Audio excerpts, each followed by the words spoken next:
하나님 말씀을 같이 보시겠습니다. 구약성경 출애굽기 12장 1절에서 14절까지 말씀이 되겠습니다. 구약성경 출애굽기 12장 1절에서 14절 말씀 제가 읽어드리겠습니다. 여호와께서 애굽 땅에서 모세와 아론에게 일러 말씀하시되 이 달을 너희에게 달의 시작 곧 해의 첫 달이 되게 하고 너희는 이스라엘 온 회중에게 말하여 이르라. 이 달 열흘에 너희 각자가 어린 양을 잡을지니 각 가족대로 그 식구를 위하여 어린 양을 취하되 그 어린 양에 대하여 식구가 너무 적으면 그 집의 이웃과 함께 사람 수를 따라서 하나를 잡고 각 사람이 먹을 수 있는 분량에 따라서 너희 어린 양을 계산할 것이며 너희 어린 양은 흠없고 1년 된 수컷으로 하되 양이나 염소 중에서 취하고 이달 열 나흔 날까지 간직하였다가 해 질 때에 이스라엘 회중이 그 양을 잡고 그 피를 양을 먹을 집 좌우 문설주와 인방에 바르고 그 밤에 그 고기를 불에 구워 무교병과 선 나물과 아울러 먹되 날 것으로나 물에 삶아서 먹지 말고 머리와 다리와 내장을 다 불에 구워 먹고 아침까지 남겨두지 말며 아침까지 남은 것은 곧 불사르라. 너희는 그것을 이렇게 먹을지니 허리에 띠를 띠고 발에 신을 신고 손에 지팡이를 잡고 급히 먹으라. 이것이 여호와의 유월절이니라. 내가 그 밤에 애굽 땅에 두루 다니며 사람이나 짐승을 막론하고 애굽 땅에 있는 모든 처음 난 것을 다 치고 애굽의 모든 신을 내가 심판하리라. 나는 여호와라. 내가 애굽 땅을 칠 때에 그 피가 너희가 사는 집에 있어서 너희를 위하여 표적이 될지라. 내가 피를 볼 때에 너희를 넘어가리니 재앙이 너희에게 내려 멸하지 아니하리라. 너희는 이 날을 기념하여 여호와의 절기를 삼아 영원한 규례로 대대로 지킬지니라. 아멘. 지난주에 10가지 재앙에 대해서 어떤 재앙이었는지를 소개하면서 마쳤습니다.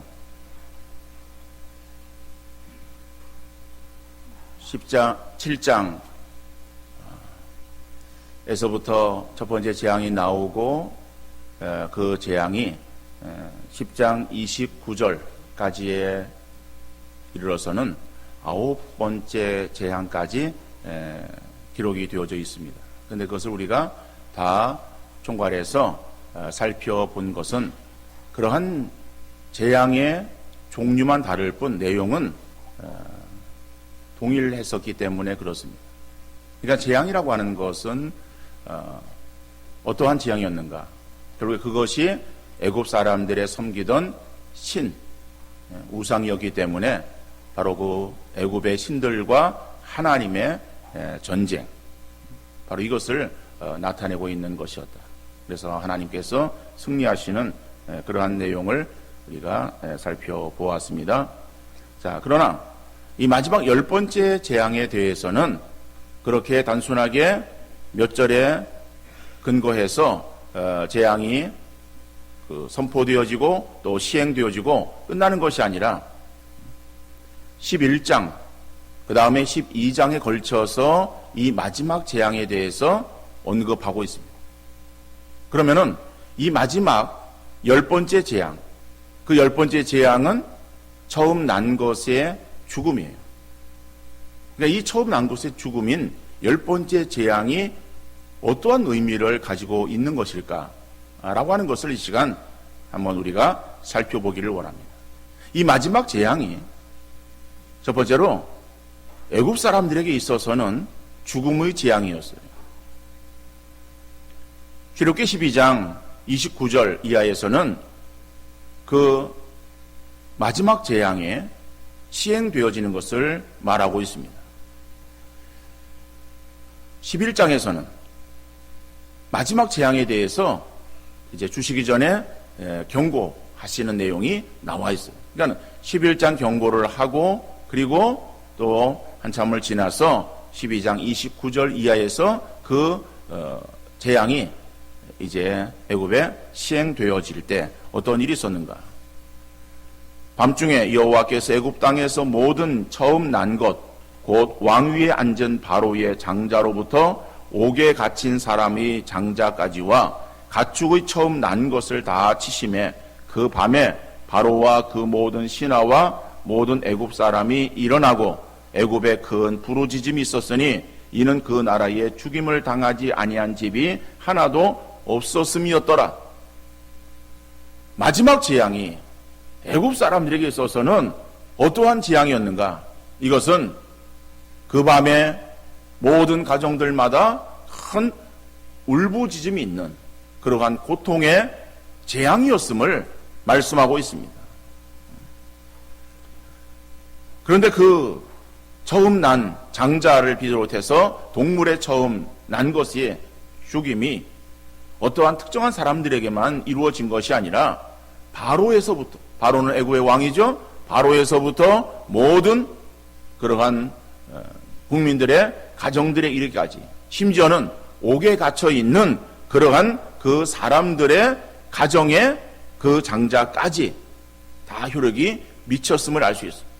이것은 그 죽음이 애굽에 살고 있는 그 애굽 사람들에게 있어서 어느 누구 하나 예외 없이 다 시행되어졌던 그러한 재앙이었음을 말하고 있습니다. 그래서 그 재앙으로 인해서 그 땅에는 울음바다가 되었다.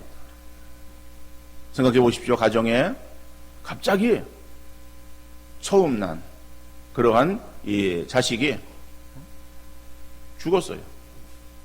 느닷없이 죽어요. 얼마나 통탄할 일입니까? 아니 얘가 왜 아이를 흔들어 보지만은 이미 죽었어요. 죽은 그 아이를 붙잡고 가족들은 울음을 터뜨릴 수밖에 없지 않겠습니까? 그런데 그런 슬픔이 그 가정만 있는 것이 아니라 보니까는 그 옆에 가정도 일어난 거예요. 그리고 거기에도 울음이 나오는 거예요. 옆에 뒷집, 앞집 모든 그런 집에서 똑같은 그런 현상으로 인해서 가정들마다 울음바다가 되었습니다. 그래서 애굽 전역에 큰 부르짖음이 결국에 있는 그 밤, 이것이 마지막 재앙이 애굽 사람들에게 주어진 결과였음을 알 수 있습니다. 이러한 재앙으로 그들에게 이러한 고통이 있었고 결국 바로는 손을 들고 그리고 이스라엘 백성들을 내보내고 그리고 애굽 사람들은 이스라엘 백성들에 대해서 그리고 모세에 대해서 이제 특별한 눈으로 보게 되었던 것입니다.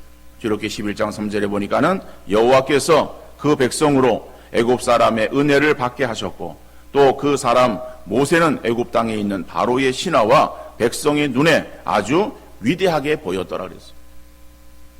그 백성, 자 여호와께서 그 백성으로, 그 백성은 이스라엘 백성이, 이스라엘 백성들로 하여금 애굽 사람의 은혜를 받게 하셨다. 이스라엘 백성들은 애굽에 살면서 무시를 당했어요. 멸시를 당했어요. 종살이했어요. 그들이 어떠한 노동의 그 수요를 다 채우지 못했을 때에 그들에게 채찍이 가해졌어요. 그러던 민족이었는데 하나님께서 그 민족을 오히려 애굽 사람들에게 은혜를 받는 그러한 높임을 받는 그러한 사람들로 변화시켜 주셨다라고 하는 것이죠. 더 나아가서 모세는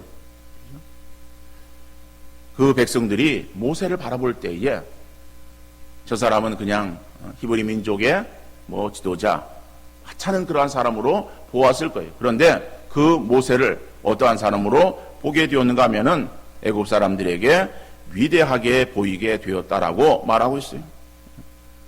아주 위대하게 보였다. 그죠? 그러면 하나님은 얼마나 더 위대하신 분으로 드러났겠습니까? 하나님께서 이것을 위해서 바로의 마음을 강팍하게 하시고 그것을 빌미로 그 땅에 재앙을 내리시고 그래서 그들이 섬겼던 그 우상이 자기들에게 복을 줄 것으로 알았었지만은 하나님께서는 그 우상을 치심으로 인해서 오히려 우상이 자기들에게 고통을 주고 그리고 문제를 해결하지 못하는 무익한 존재라고 하는 것을 깨닫고, 그러면서 그러한 재앙을 내리는 바로 그 하나님이 어떠한 분이신가라고 하는 것을, 하나님에 대한 두려움을 갖게 되었다라고 하는 거예요. 하나님께서 이것을 위해서 바로를 사용하셨음을 알 수 있습니다. 그래서 이 마지막 10번째 재앙이 그들에게 주어졌을 때에 결국 그 백성은 하나님과 하나님의 백성들에 대해서 더 위대한 그러한 마음을 가지고 바라보게 되었고, 오히려 그 마지막 재앙으로 인해서 애굽의 모든 그러한 가정들의 큰 고통이, 울부짖음이 이르게 되어졌던 것입니다. 여러분, 물론 하나님께서는 바로의 마음을 강팍하게 하신 것이 하나님께서 계획하심이었습니다. 그래서 바로는 모세가 전한 하나님의 그 명령에 대해서 불순종했어요. 하나님이 누구한테 내가 이스라엘 백성들을 애굽 땅으로 광야로 보내어서 그들로 제사를 드리게 하겠는가? 라고 그런 마음을 가졌어요. 바로의 불순종, 결국 애굽 전역에 계속되어지는 그러한 그 재앙으로 인해서 고통을 당하게 되었던 것입니다. 여러분, 세상에 사람들이 당하는 어려움들이 있습니다. 우리가 당하는 어려움이 있습니다. 그러면은 세상 사람들이 당하는 어려움과 우리 믿는 그리스도인들이 당하는 어려움의 차이는 무엇이겠는가? 우리는 세상 사람들보다 쉬운 어려움을 당하고, 세상 사람들은 우리보다 더 큰, 더 무거운 그런 어려움을 당하고, 그런 차이가 있습니까? 아니에요. 어떤 부분에 있어서는 우리가 당하는 어려움이 세상 사람 당하는 어려움보다 더 큰 어려움을 만날 수 있어요. 그러면은 어떤 간에 그리스도인이 당하는 어려움과 세상 사람들이 당하는 어려움의 차이는 무엇인가 하면은 어떠한 경중, 가볍고 무거움의 차이가 있는 것이 아니라 질적인 차이가 있습니다. 그것이 무엇인가 하면은 세상 사람들의 당하는 어려움은 그들의 잘못으로 주어지는 형벌이에요. 그러니까 세상 사람들이 어려움을 당하는 것은요, 그것은 형벌이다, 벌이다 라고 하는 거예요. 자기들이 지은 그러한 그 대가로 받는 벌이에요. 그럼 우리 그리스도인들이 당하는 어려움은 역시 형벌입니까? 우리가 받는 어려움은 어려움이라고 똑같은 어려움이 아니에요. 우리가 받는 것은 연단이라고 말하고 있습니다. 시련이라고 말하고 있습니다. 훈련이라고 말하고 있습니다. 이것은 무엇을 말합니까? 어떤 목적을 이루기 위해서 주어지는 수단이에요. 그것이 목적이 아니야. 목적을 이루기 위한 수단이에요. 그러니까 우리가 당하는 어려움은 그 자체가 목적이 아니다라고 하는 거예요. 그거는 목적을 이루기 위한 수단이에요. 그 목적이 무엇입니까? 우리로 하여금 온전한 믿음의 사람이 되어지기를 원하시는 거예요. 하나님께서. 그래서 그 온전한 믿음을 갖게 하기 위해서 우리에게 어려움이라고 하는 도구를 통해서 우리를 연단하시는 거예요. 우리를 실현하시는 거예요. 우리를 훈련하시는 거예요. 근데 이게 세 가지 단어가 다 동일한 의미를 가지고 있죠. 여러분, 훈련을 통해서 강한 선수를 만드는 거예요. 우리가 올림픽이라든지 어떠한 큰 경기에 나갈 때에 선수를 뽑아서 그래서 세계 대회에 좋은 성적을 얻기 위해서 강한 훈련을 시키는 거예요. 그 훈련 자체가 목적이 아니에요. 훈련은 수단이에요. 어떤 수단입니까? 1등을 하기 위해서, 아니면은 우승을 하기 위해서, 아니면은 좋은 성적을 내기 위한 그러한 그 목적을 이루기 위해서 훈련을 하는 것이다라고 합니다. 연단을 합니다. 연단하는 것은 뭐예요? 좋은 쇠를 만들기 위해서 계속해서 연단하는 거예요. 시련이라고 하는 것도 그런 시련을 통해서 더 강해지게 만들기 위한 것이다. 그러니까 결국엔 그것은 하나의 목적이 있어요. 하나님께서 우리에게 목적을 이루기 위해서 어려움이라고 하는 것을 주십니다. 그러나 세상 사람들에게 있어서의 어려움은 그러한 어떠한 목적을 이루는 것이 아니라 그 자체가 목적이에요. 그러니까는 그들의 하나님 말씀에 대해서 불순종한 결과가 형벌을 받는 것이다. 그렇다면 오늘 우리가 하나님의 자녀가 되었으니까는 우리가 세상 사람들의 모습을 따라서 하나님 말씀에 대해서 불순종의 삶을 사는 것이 아니라 하나님 말씀에 대해서 순종의 삶을 살아가며 또 하나님께서 우리에게 주시는 귀한 은혜와 복을 더 충만히 받아 누리는 복된 성도 되어질 수 있기를 간절히 바랍니다. 자, 마지막 재앙이 애굽 사람들에게 있어서는 그것이 죽음의 재앙이었어요. 그러면은 이스라엘 백성들에게는 어떤 의미를 주었겠는가? 이스라엘 백성들에게 애굽 사람들에게 주어지는 똑같은 의미가 주어진 것이 아닙니다. 이스라엘 백성들에게 있어서는 구원의 은혜로 주어지는 마지막 재앙이에요. 그러니까 똑같은 재앙이에요. 똑같은 재앙이 내리는데 그 재앙이 애굽 사람들에게 있어서는 죽음의 재앙이에요. 그런데 이스라엘 백성들의 거하고 있는 그곳에는 죽음이 넘어가게 되었다라고 하는 거예요. 그러니까 죽음이 임하지 않은 거예요. 그 죽음 가운데 죽어야 되는데 죽음 가운데에서 그 첫것이 장자가 살았어요. 물론 거기에는 동물의 첫것도 포함되어집니다만은 어떤 간에 처음 난 것이 다 죽어야 되는 거예요. 이게 마지막 10번째 재앙의 내용이에요.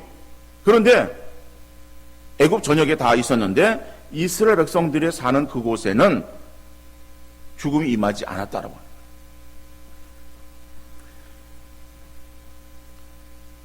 출애굽기 12장 13절에 보니까는 내가 애굽 땅을 칠 때에 그 피가 너희가 사는 집에 있어서 너희를 위하여 표적이 될지라 내가 피를 볼 때에 너희를 넘어가리니 재앙이 너희에게 내려 멸하지 아니하리라. 여러분, 애굽 땅에 죽음의 재앙이 내립니다. 죽음의 재앙이 내리는데 이스라엘 백성들이 살고 있었던 그 지역의 가정들마다 죽음이 임하지 않은 거예요. 왜 죽음이 임하지 않았는가? 성경 보니까는 그 피를 볼 때에 내가 넘어가리라 그랬습니다. 넘어간다 라고 하는 이것을 한자를 써서 표현한 것이 유월이에요. 유월이 1, 2, 3, 4, 5, 6에서 6월 이런 6월이 아니에요. 6월달 이런 말의 의미가 아니에요. 이 6월은 한자어예요. 넘어갈 넘어갈 월, 그래 넘어간다라고 해요. 오늘 본문에 나오는 말씀이에요. 피를 볼 때에 내가 넘어가리라. 그죠? 그래서 어떠한 일정한 한도를 벗어나서 지나가는 그런 것에 가지고 있는 그 단어를 사용해서 6월이라고 우리가 그렇게 번역을 한 거예요. 그 번역되어진 그러한 그 말을 따라서 절기가 되었다. 그래서 6월절이 되어진 거예요. 6월절은 이스라엘 백성들에게 있어서는 하나의 큰 감격의 날이죠. 구원의 날이에요. 죽어야 되는데 그 죽음에서 다시 살게 되어진 그러한 그 구원의 은혜가 임하게 되어진 바로 그 날임을 말하고 있습니다. 그러니까 똑같은 날이 이스라엘에는 기쁨의 날이요. 그런데 애굽 사람들에게 있어서는 더 이상 생각하기 싫은 그런 날이 되어버리고 말았던 거예요. 이것은 마치 우리에게 있어서 광복절이 있습니다. 광복절이 우리에게는 해방되어진 날이에요. 얼마나 감격스러운 날이겠습니까? 얼마나 즐거운 날이겠습니까? 그런데 그 날이 일본에는 치욕스러운 날이에요. 항복한 날이에요. 일본이 항복함으로 인해서 우리가 해방이 되었어요.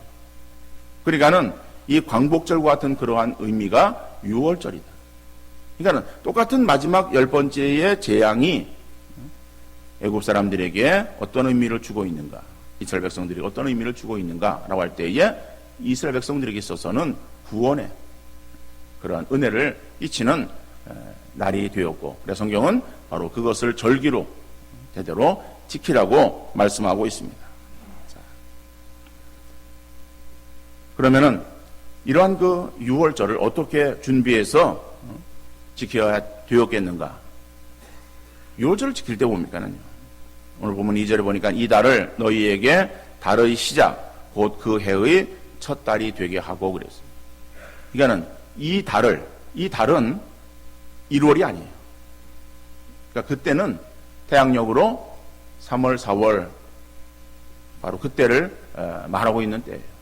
그러니까 3, 4월에 그때가 유대 종교력으로 볼 때는 1월이야. 그래서 유대인들은 그 1월을 아비월이라고 그렇게 칭하고 있습니다. 어떡하네? 1월이. 그러니까 1월이 새롭게 바뀌어지는 거예요. 그래서 그 해의 첫 달이 되게 하고 어떡하네 1월 달이 되어지는데 그 1월 달은 그냥 서기력으로 말할 때의 1월이 아니라 유대력으로 인해서의 1월입니다. 자, 그 첫 달이 되게 하고, 그러니까 특별한 의미가 있는 거죠. 그러니까 이제부터 시작이다라고 하는 거예요. 시작이다라고 하면서, 그리고 10일에 어린 양을 하나를 골라라라고 합니다. 어린 양을 고르는 것은 그 어린 양을 먹어야 돼요. 고기를 먹어야 돼요. 그러니까는 어린 양 한 마리가, 양을 잡을 때에 양 한 마리가 몇 명이 먹는가? 그것은 우리 가늠하기 어려워요. 우리는 닭을 잡는다 그러면은 닭이 예를 들어서 뭐 이만한 닭이면은 몇 명이 먹을 수 있겠다라고 하는 것이 바로 계산이 나올 수 있어요. 그건 우리가 쉽게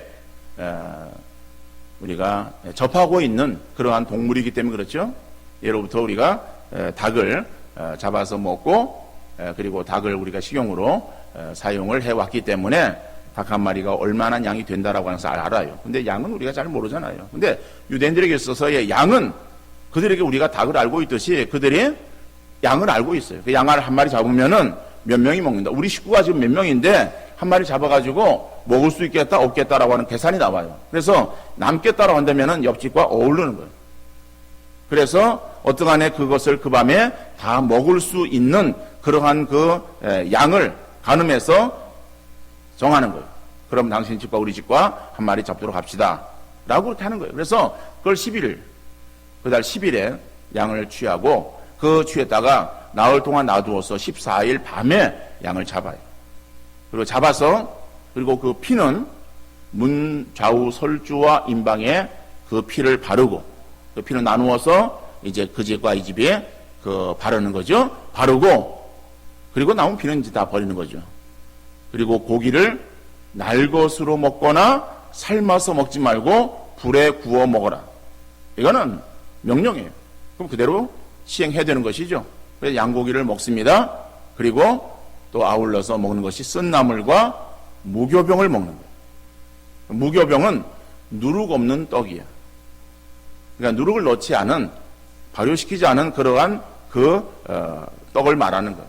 근데 우리가 무교병이라고 표현했기 때문인데 이것은 밀가루로 만든 빵입니다. 이거는 밀가루 그러니까 이스트를 넣어서 발효시키지 않은 그러한 그 빵을 이제 쓴나물과 함께 양고기와 먹는 것이 유월절 식사였어요. 예수님께서는 유월절 식사를 하셨어요. 그 유월절 식사 가운데서 그 누룩 없는 빵, 그것을 들어서 그래서 나누어 주시면서 이것은 너희를 위하는 내 몸이니 말씀하셨던 것이죠. 자, 이러한 그 음식을 먹으면서 어떻게 먹느냐? 허리에 띠를 띠고 신을 신고 지팡이를 잡고 급히 먹으라. 여유있게 만찬을 즐기듯이 서로 잔치라듯이 식사하는 것이 아니라 급히 먹으라. 왜? 바로가 이제 명령하는 거예요. 나가라. 그러면은 바로 나갈 준비를 해야 되기 때문에. 자, 그런데 여기서 양을 잡는데 중요한 것은 양고기를 어떻게 먹느냐라고 하는 것이 중요하기보다는 더 중요한 의미가 그 양을 잡는 것은 피 때문에 잡는 거예요. 피는 생명이에요. 그래서 양의 피가 문설주와 임방에 발려지는 거예요. 그러면은 그 피를 보고 내가 넘어가리라라고 해요. 죽음이 임해야 되는데 죽음이 임해야 되는 그곳에 피가 있어요. 양의 피가 있어. 그 피를 보고 넘어가는 거예요. 그러니까 그 안에 양의 피가 발리어진 그 문 안에 있는 사람의 처음 난 장자는 죽임을 당하지 않게 되어진 것이다. 그러니까는 그 양의 피라고 하는 것이 중요한 의미를 가지고 있는 것이죠. 이것이 죄인의 죽음을 대신하는 그러한 그 대속의 의미가 들어있기 때문에 하나님께서 이렇게 말씀하시고 그 말씀대로 시행하시는 것을 볼 수 있습니다. 자, 그러면은 그 문설주와 임방에 발리어진 양의 피는 무엇을 의미하는 거예요? 바로 이것은 십자가에서 우리 죄를 위하여 피 흘려 죽으신 예수 그리스도의 죽음을 상징하는 것입니다. 애굽 전역에 죽음이 임하게 되었습니다. 그러니까 이것은 죽음이 임하게 되었다는 건 죄로 인해서 모든 사람들이 다 죽게 되어진 것을 말하는 거예요. 첫 것이라고 하는 것은 하나님에 속한 것을 말하는 거예요. 그러니까 그것은 어떠한 가정을 대표하는 거예요. 어떠간에 죄로 인해서 죽어야 되는 그런 죽음이 그 온 땅에 임하게 되어졌는데 그 가운데서 살아남은 사람이 있다라고 하는 거예요. 그 살아남은 사람은 어떻게 살게 되어졌는가? 자기의 자의로 아니면 자기 어떤 힘으로 자기의 능력으로 살게 되어진 것이 아니라 바로 대속의 피 때문에 양이 그 죄인을 위해서 죽어가는 그러한 그 대속의 죽음 때문에 하나님께서는 그 대속의 죽음을 보고 죽음을 그 집에 임하게 하신 것이 아니라 넘어가게 하셨다라고 하는 것이죠. 오늘 우리에게도 죄로 인해서 다 죽었던 인생들이에요. 근데 그 죽음이라고 하는 것은 어느 누구 하나 예외가 없어요. 이 땅 위에 존재하고 있는 모든 그러한 사람들을 다 의미하고 있는 거예요. 60억이면 60억의 인구들, 65억이면 65억의 인구들, 어떻게 현재에 존재하고 있는 모든 사람들 다 죽음. 그런데 그 가운데에 살아있는 사람이 있다는 거예요. 그 살아있는 사람이 어떻게 살게 되어졌는가? 하나님께서 이스라엘 백성들에게 양을 잡아서 양의 피를 그 문설주와 임방에 바르면은 내가 그 피를 보고 넘어갈 것이다 라고 말씀하는 거예요. 근데 그것은 그 당시에 그 사람들에게만 해당되어지는 그러한 사건이었습니다. 그것이 다른 사람들에게 있어서 그렇게 행했을 때, 그 뒤에 그들이 가나안에 들어가서 그렇게 행했을 때에 똑같이 내지는 후대 사람들이 그렇게 했을 때 그런 의미가 아니라 그것은 그 마지막 재앙이 임하는 그 당시에 존재했던 그러한 사람들에게 있어서 해당되어지는 거예요. 자, 오늘 우리에게 있어서 그러면은 구원함에 이르기 위해서 애굽 땅에서 이스라엘 백성들이 문설주와 임방에 피를 발라서 그 피를 보고 넘어가면서 죽음을 면하게 되어진 것처럼 오늘도 우리의 집에 문설주와 임방에다가 피를 발라야 되는가? 그건 아닙니다. 이건 하나의 어떠한 예수 그리스도의 십자가에 대한 하나의 모형이에요. 근데 그 모형적인 실체가 예수 그리스도의 십자가에서 완전히 이루셨다라고 하는 것입니다. 그러니까 우리도 모든 사람들이 다 죽음 가운데 있어요. 다 우리 죽었던 거예요. 그런데 하나님께서 그 가운데서 우리를 구원하셨어요. 구원하셔서 하나님의 자녀로 삼아 주시기로 그렇게 예정을 하셨습니다. 그런데 여러분, 자, 이 많은 사람들 가운데서 여기에서 이제 사람을 택하는 거예요. 그런데 하나님께서 다 죄인인데 그 중에 한 죄인을 택했어요. 그러면은 이 죄인을 그냥 영생으로 이렇게 딱 옮겼다라고 해서 그럼 그것이 하나님이 하시는 그런 방법이 의로운가라고 하는 거예요. 우리가 생각할 때는 그렇게 해도 아무런 문제가 없을 것으로 생각하는 거예요. 왜? 하나님께서 만드신 사람들인데 그 사람들이 죄를 지어서 다 죽음 가운데 있는 거를 그 가운데 하나를 선택해서 한 사람을 택해서 그 사람을 영생으로 옮겨 주셨다라고 할 때에 그게 뭐가 문제가 되겠는가? 우리 그렇게 반문할 수 있어요. 그런데 하나님은 그렇게 하시지를 못하셔요. 왜 그렇습니까? 하나님은 공의의 하나님이시기 때문에. 사람은 할 수 있어요. 왜요? 불의하기 때문에. 하나님은 공의의 하나님, 공의로우신 하나님이에요. 그래서 죄를 지었는데 죄의 값을 묻지 아니하고 그냥 이렇게 빼준다? 그건 하나님은 하실 수 없어요. 근데 하나님의 사랑이 이 사람을, 택한 사람을 건져주시기를 또 요구하시는 거예요. 그래서 하나님의 사랑과 공의가 거기에서 대치되는 거예요. 그래서 성부 하나님은 성자 하나님이 예수님과 언약을 맺으시는 거예요. 모든 사람 다 죄를 지어서 죽어야 되는데 내가 이 사람을 구원해야 되겠다. 그런데 구원해야 되는데 죄인이 구원함을 얻으려면은 죄값을 치러야 돼. 죽어야 돼. 그럼 이 사람을 죽이고 구원한다라고 하는 것은 이것은 이치에 맞지 않는다. 그렇기 때문에 예수님이 죄 없는 몸으로 이 땅에 와서 죄인들을 위해서 십자가에서 피 흘려 죽어 주면은 내가 그 피를 보고 그 피를 믿는 믿음 있는 사람은 내가 죽이지 않고 넘어갈 것이다 라고 하는 성부 하나님과 성자 하나님의 그러한 언약이 이미 있었어요. 그래서 그러한 구원의 길로 예수님께서 십자가에서 피 흘려 죽어 주셨지요. 그는 완전한 인간으로 오신 거예요. 우리의 죄를 대속하시기 위해서. 그래서 동정녀 마리아의 몸을 통해서 이 땅 위에 오셨어요. 그러나 그분은 하나님으로 오셔야 되기 때문에 성령으로 잉태되었다라고 그렇게 거기에서 표현하고 있어요. 이건 하나의 어떤 표현이에요.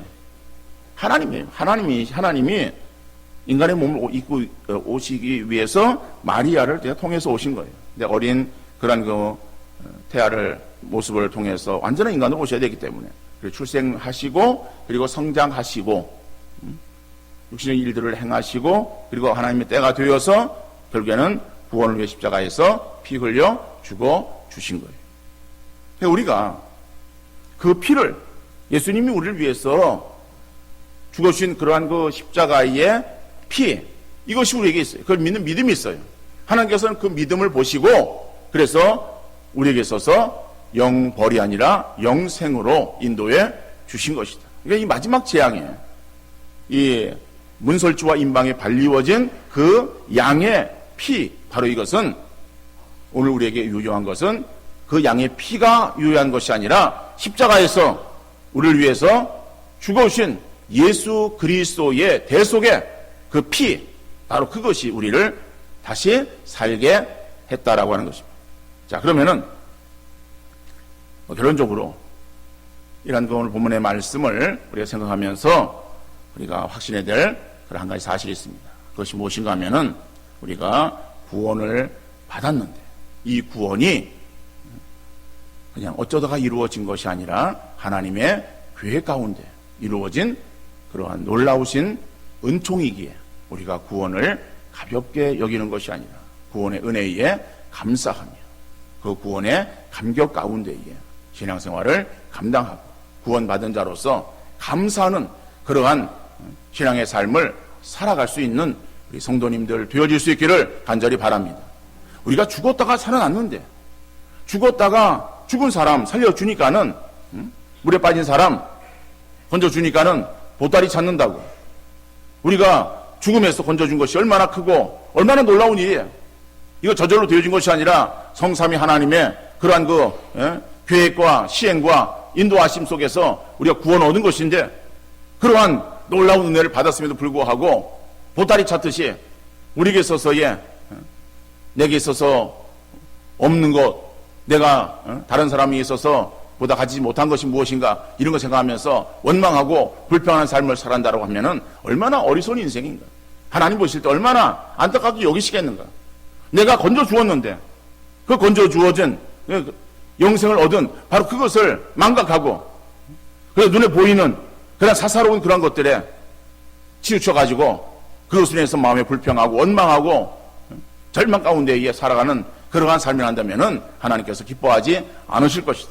우리가 구원받은 하나님 백성 되었기에 이 구원의 은혜에 감사하는 그러한 그 마음들을 가지고 늘 이 감사가 더욱더 우리 생활 속에서 넘치는 아름다운 역사 있어질 수 있기를 간절히 바랍니다. 그래서 정말 이 구원이 얼마나 큰 그러한 하나님의 은혜인가 하는 것을 늘 기억하면서 그래서 그 구원의 은혜에 감사하는 마음을 가지고 아울러서 하나님을 향해서 우리의 마음과 뜻과 정성을 다해서 섬기는 믿음의 아름다운 삶이 더욱더 풍성하게 우리 가운데 이루어질 수 있기를 주님 이름으로 축원합니다.